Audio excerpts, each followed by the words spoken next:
بسم اللہ الرحمن الرحیم۔ امید ہے آپ خیریت سے ہوں گے۔ آج کی ویڈیو میں ہم آپ کو بتانے جا رہے ہیں نماز استخارہ کا طریقہ۔ دوستو، نماز استخارہ ہم پڑھتے ہیں اس وقت کہ جب کوئی اہم کام ہمارے سامنے آتا ہے، اور رسول اللہ صلی اللہ علیہ وسلم کی تعلیمات کے مطابق نماز استخارہ ایک بڑی اہم چیز ہے۔ ہم بات کریں گے نماز استخارہ کیسے پڑھی جاتی ہے، اس کی فضیلت کیا ہے، اور اس کی کیا علامت ہے، کیا گارنٹی ہے کہ ہم نے جو نماز استخارہ پڑھی اس کے بعد ہمیں ایک ڈائریکشن مل جائے کہ ہم یہ کام کر سکتے ہیں یا یہ کام نہیں کر سکتے۔ یہ تمام باتوں کا جواب جاننے کے لیے آج کی ویڈیو آخر تک دیکھیے۔ سب سے پہلے بات کرتے ہیں نماز استخارہ کی فضیلت کیا ہے۔ صحابہ کرام علیہم رضوان فرماتے ہیں کہ اللہ کے آخری نبی صلی اللہ علیہ وسلم ہمیں نماز استخارہ کی تعلیم بہت اہم طریقے سے فرمایا کرتے تھے، اور آپ بار بار ہمیں اس کی تلقین فرمایا کرتے تھے کہ جب بھی تمہیں کوئی اہم کام درپیش ہو تم اللہ کے ہاں استخارہ کرو۔ استخارہ کا مطلب ہوتا ہے خیر کو طلب کرنا، بھلائی کو طلب کرنا، اچھے کام کو طلب کرنا، ایک ڈائریکشن کو اپنے سامنے پانا، اللہ تعالیٰ سے اس کی دعا کرنا۔ تو یہ اس لیے انسان استخارہ کرتا ہے، اور استخارے کا طریقہ اللہ کے آخری نبی صلی اللہ علیہ وسلم نے وہ بھی سکھایا۔ لیکن اس سے پہلے ایک بات جان لینی چاہیے کہ بعض اوقات حضرت عبداللہ ابن عمر نے یہ بات ارشاد فرمائی کہ بندہ بعض اوقات اللہ سے استخارہ کرتا ہے، اور جب وہ کام کر ڈالتا ہے اس کے بعد اللہ سے ناراضگی کا اظہار کرتا ہے کہ اللہ تو نے مجھے درست رستہ نہیں بتایا۔ حالانکہ یہ بات اس کو نہیں سوچنی چاہیے۔ اس کی وجہ یہ ہے کہ انسان ہے، خطا کا پتلا ہے۔ انسان صرف ایک چیز کو دیکھتا ہے، جبکہ رب کائنات انسان سے سب سے زیادہ پیار کرتا ہے، اور اللہ فرماتا ہے انی اعلم ما لا تعلمون، جو میں جانتا ہوں وہ تم نہیں جانتے۔ تو لہٰذا استخارہ کرتے ہوئے یہ بات جھجکنی نہیں چاہیے، کہ لہٰذا انسان کو یقین ہونا چاہیے کہ میں جو بھی استخارہ کروں گا اس کے بعد اللہ تعالیٰ جو بھی میرے لیے راستہ اختیار فرمائے گا وہ درست ہی اختیار فرمائے گا۔ استخارے کا مسنون طریقہ کیا ہے؟ انسان 2 رکعت نفل نماز کی نیت کرے، اور یہ نیت کرے کہ یا اللہ میرے سامنے یہ 2 راستے ہیں، میں تیری بارگاہ میں نیت کرتا ہوں 2 رکعت نفل پڑھتا ہوں، تو میرے لیے ان دونوں راستوں میں جو بہتر ہے وہ اختیار فرما دے، اور میرے ذہن میں میرے دل کو اس کی طرف مائل فرما دے۔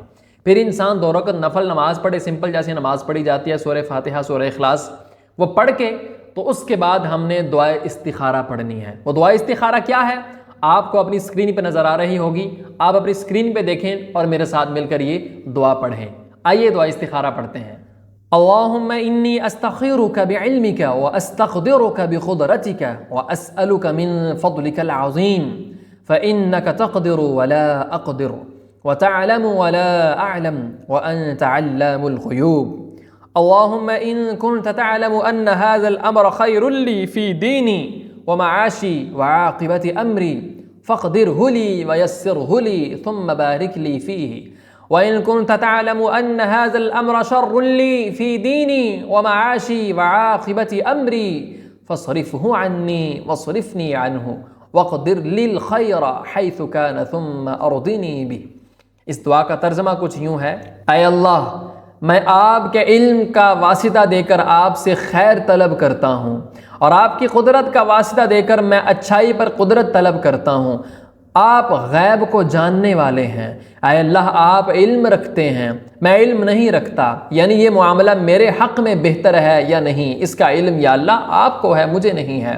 اور آپ قدرت رکھتے ہیں، میرے اندر قدرت نہیں۔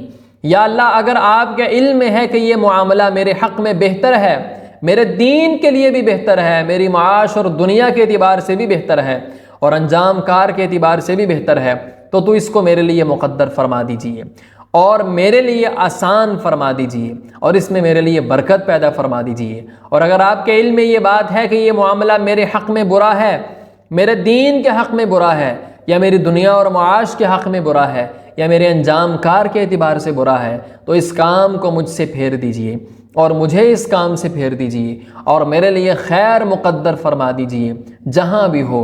یعنی اگر یہ معاملہ میرے لیے بہتر نہیں ہے تو اس کو تو چھوڑ دیجئے، اور اس کے بدلے جو کام میرے لیے بہتر ہو اس کو مقدر فرما دیجئے، پھر مجھے اس پر راضی بھی کر دیجئے اور اس پر مجھے مطمئن بھی کر دیجئے۔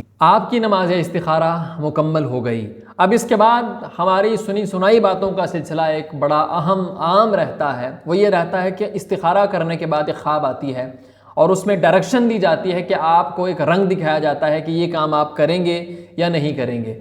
تو دوستو حدیث کے مطابق، سنت کے مطابق ایسی کوئی بات نہیں کہ آپ کو خواب میں کوئی چیز بتائی جاتی ہے، ایسا بالکل نہیں ہے۔ استخارہ کرنے کے بعد انسان کا دل خود بخود مائل ہو جاتا ہے اللہ کی طرف سے کہ تم یہ کام کرو، یہ کام نہ کرو، اور انسان اس کی طرف مائل ہو کر وہ کام شروع کر دیتا ہے۔ بالفرض اگر اس کو اس کام میں نقصان ہوتا ہے، وہ اس کے لیے بہتر نہیں ہوتا، تو پھر بھی ایک بات یاد رکھیے، اللہ رب العزت نے جو اس کے لیے فیصلہ فرمایا وہ اللہ بہتر جانتا ہے، وہ اس کے لیے بہتر ہے، اس کو شکایت نہیں کرنی چاہیے۔ اس نے اللہ سے خیر طلب کی اور اللہ نے اس کے لیے خیر مقدر فرما دی۔ اللہ تعالیٰ ہمارے تمام معاملات میں آسانیاں فرمائے، اور اللہ تعالیٰ ہمیں نماز استخارہ ادا کرتے رہنے کی توفیق عطا فرمائے، اس کی دعوت دینے کی توفیق عطا فرمائے۔ اور اگر آپ نے ہمارا چینل سبسکرائب نہیں کیا تو ضرور سبسکرائب کیجئے اور بیل آئیکن کو ضرور پریس کیجئے تاکہ ہر نوٹیفیکیشن آپ کو مل سکے۔ ہمیں دعا میں یاد رکھیے۔ اللہ حافظ۔